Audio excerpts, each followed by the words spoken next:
Wangi tergantikan jadi muda berambasador tubuh segar.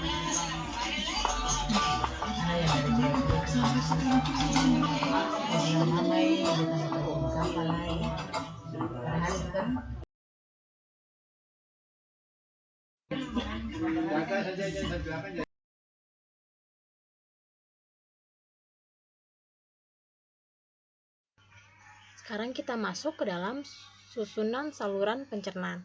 Susunan yang pertama adalah mulut, atau bahasa medisnya adalah oris.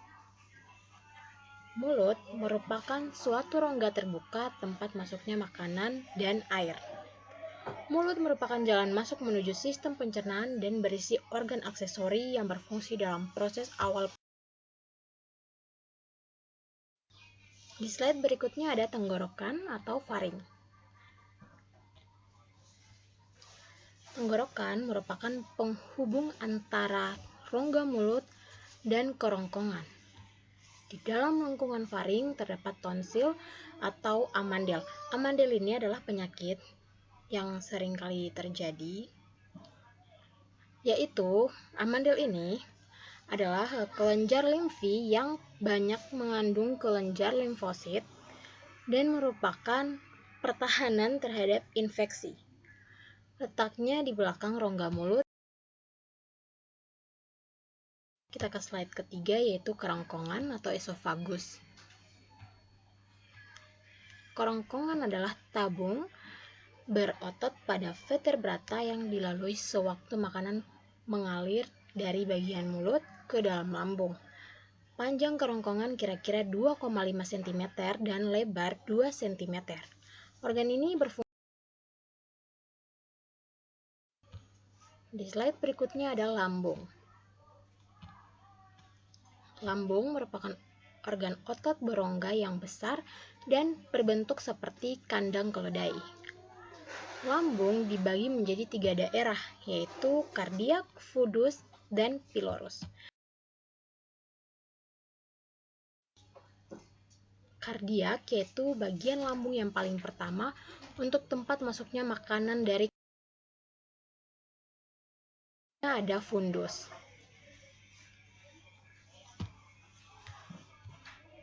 Fundus yaitu bagian lambung tengah yang berfungsi sebagai penampung makanan serta proses pencernaan secara kimiawi dengan bantuan enzim.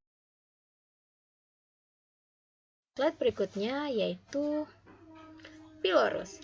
Pilorus yaitu bagian lambung terakhir yang berfungsi sebagai jalan keluar makanan menuju usus halus. Kita masih dengan lambung. Makanan masuk ke dalam lambung dari kerongkongan melalui otot berbentuk cincin. Fungsi lambung sebagai gudang makanan yang berkontraksi secara ritmik untuk mencampur makanan.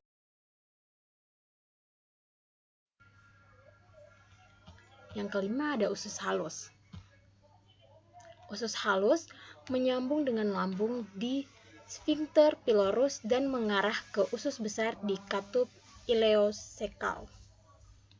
Usus halus terdiri dari 3 bagian, yaitu usus 12 jari atau duodenum dan yang ketiga usus kosong atau jejunum. Maksud saya usus kedua adalah usus kosong atau jejunum dan yang ketiga usus penyerapan atau ileo. Maaf apabila background saya agak sedikit ribut. Yang keenam ada usus besar atau colon. Usus besar merupakan kelanjutan dari usus halus yang memiliki tambahan usus yang berupa umbai cacing. Fungsi usus besar antara lain menyerap air dan elektrolit 80% sampai 90% dari makanan. Dan yang kedua, tempat tinggal sejumlah bakteri coli. Sebenarnya ada beberapa fungsi lainnya daripada usus besar, tetapi saya hanya mengangkat 2. Apabila background saya kedengarannya sangat ribut. Rektum dan anus. Rektum adalah sebuah ruangan yang berawal dari ujung usus besar dan berakhir di anus. Organ ini berfungsi sebagai tempat penyimpanan. Yang berikut ada anus. Anus merupakan lubang di ujung saluran pencernaan, seperti pada gambar yang sudah tertera. Nah, saluran ini merupakan saluran pendek yang panjang sekitar 3,8 cm pada orang dewasa dan memanjang dari rektum hingga bagian.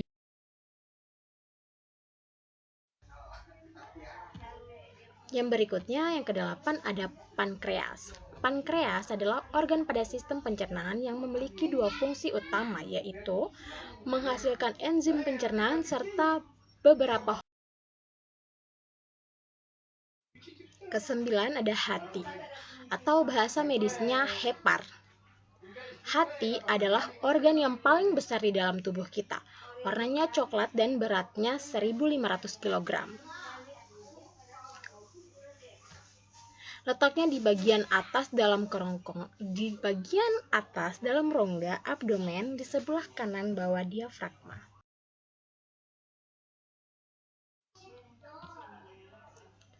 Ke-10 ada kandung empedu. Kandung empedu merupakan sakus atau kantong yang berbentuk buah pir dan melekat pada permukaan posterior hati oleh jaringan ikat.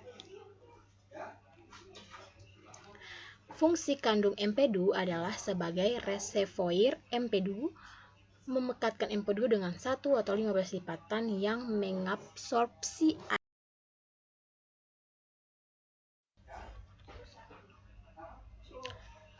Kita telah selesai dengan saluran pencernaan, sekarang kita akan masuk ke kelenjar-kelenjar pencernaan.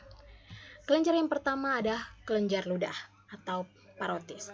Kelenjar ludah terdapat di bagian bawah lidah, di rahang bawah sebelah kanan dan kiri serta di bawah telinga sebelah kanan dan kiri faring.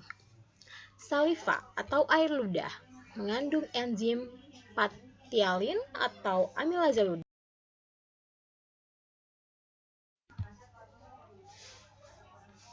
Kelenjar yang kedua ada kelenjar submandibula.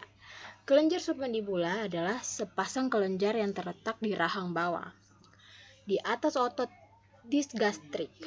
Walaupun lebih kecil daripada kelenjar parotis, sekitar 70% salvia atau air ludah di kavum oral diproduksi oleh kelenjar ini.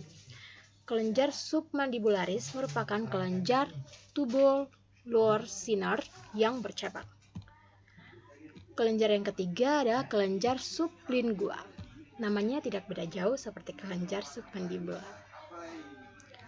Kelenjar sublingua adalah sepasang kelenjar yang terletak di bawah lidah di dekat kelenjar submandibula. Sekitar 5% air liur yang masuk ke dalam kavum oral keluar dari kelenjar ini. Kelenjar sublingualis merupakan kelenjar tubulosinar yang bercabang.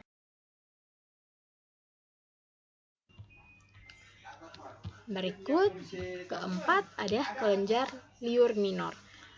Terdapat lebih dari 600 kelenjar liur minor yang terletak di kavum oral di dalam lamina propria mukosa oral. Kelenjar ini biasanya merupakan sejumlah asinus yang terhubung dalam lobulus kecil. Yang kelima, kelenjar lambung. Lambung memiliki kelenjar yang menghasilkan enzim pepsin atau enzim renin dan asam klorida. Enzim pepsin berasal dari pepsinogen yang diaktifkan oleh asam lambung. Produksi asam lambung yang berlebih dapat membuat radang.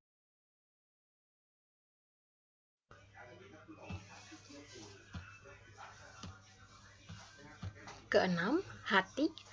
Hati merupakan kelenjar terbesar di dalam tubuh. Terletak dalam rongga perut sebelah kanan, tepatnya di bawah diafragma. Sebagai kelenjar, hati menghasilkan empedu yang mencapai 1,2 liter. Maksud saya 1/2 liter setiap hari.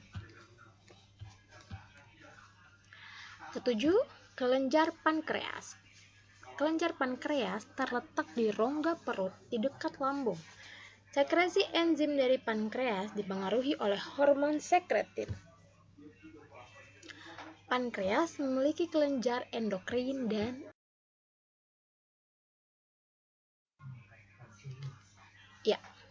berikut kita masuk ke slide berikut. Ada kelainan-kelainan sistem pencernaan. Nah, kelainan yang pertama ada parotitis atau penyakit gondok.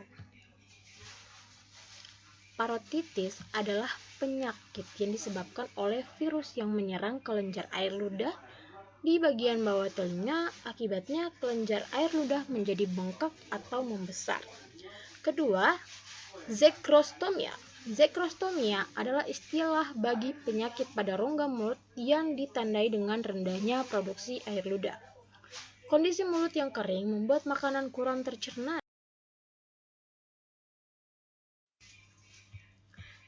Ketiga, diare.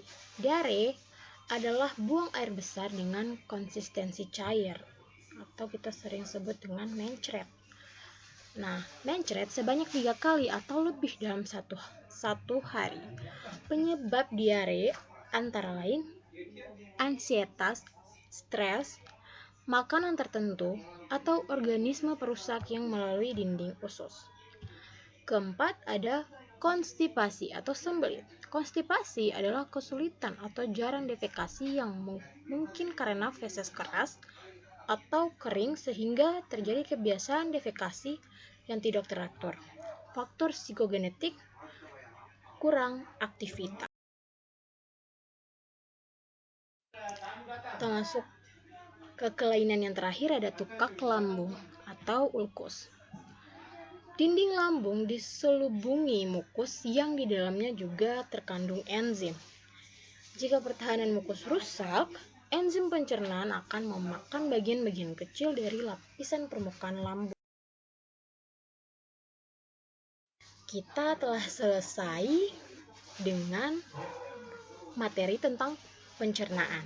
Sekian adalah presentasi dari saya. Saya memohon maaf apabila karena saya sudah mencoba untuk mencari waktu yang tepat untuk voice over, tetapi saya tidak menemukan waktu yang tepat karena di rumah saya sangat rame, banyak banget orang, jadi saya tidak bisa presentasi dengan baik dan background saya pasti ada saja yang membuat keributan.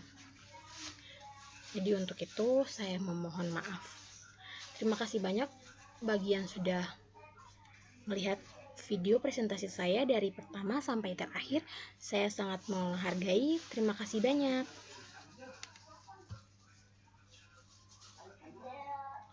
Saya berharap video pembelajaran ini dapat membantu mahasiswa ataupun pelajar agar lebih memahami tentang pencernaan.